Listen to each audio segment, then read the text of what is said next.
I'm Eric Mattei from matteirealty.ca. Today is an opinion piece, in a way.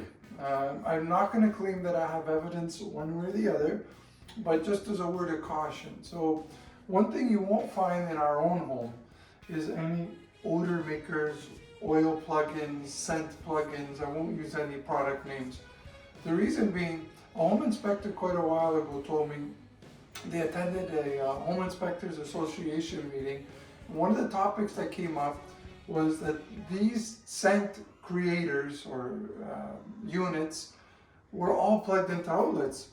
Outlets are about as high as a small child, so they're taking a higher concentration of that odor producing unit than an adult would. Now, again, I'm not quoting scientific studies, I'm just giving you an opinion. Think about mint flavored dental floss.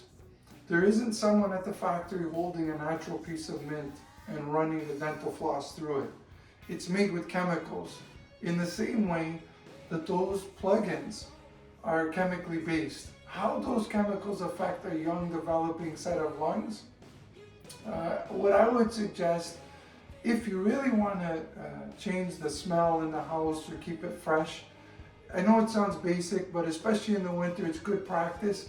Open your windows. Get some fresh air in the morning, close them again.